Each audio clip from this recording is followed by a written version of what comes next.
तृणमूल उम्मीदवार गोपाल लामा ने विधान मार्केट में किया चुनाव प्रचार। विधान मार्केट में तृणमूल उम्मीदवार गोपाल लामा ने आज चुनाव प्रचार किया।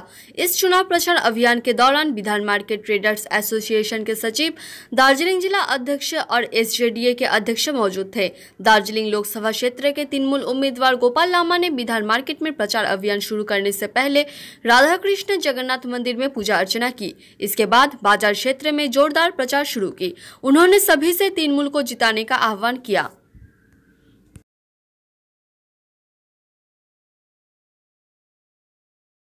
हाँ, बहुत कम गया है और कम दिन है, 24 तारीख से हम कोशिश कर रहे हैं, घूम रहे हैं।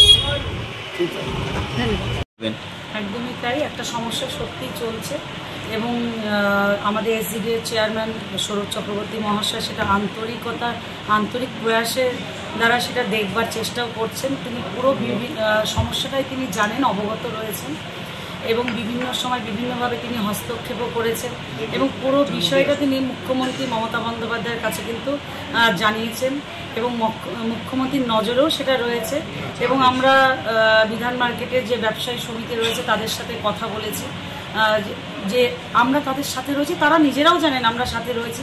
তারপরেও কিছু পরিকাঠামোগত থেকে বিভিন্ন বিষয়ের সমস্যা সত্যিই রয়েছে।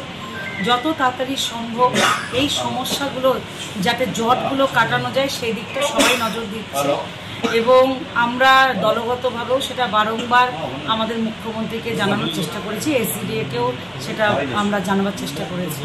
দার্জিলিংয়ের সাংসদ রাজু বেশ কয়েকদিন আগেই এই বিধান মার্কেটে এসেছিলেন। উনি বলছেন যে রাজ্য সরকার ইচ্ছা করলেই তাদের এই বিধান মার্কেটের সমস্যাটা দূর করতে পারেন। পাটটা তো রাজ্য সরকারই দেওয়া উচিত, সেটা তো সেন্ট্রাল গভর্নমেন্ট থেকে হবে না। তো আমি হলে তো এখনই আমি করে দিতাম, আমি এখনই হলে সিগনেচার করে দিতাম, কিন্তু রাজ্য সরকার সেটা অবহেলা করছে। কি বলবেন?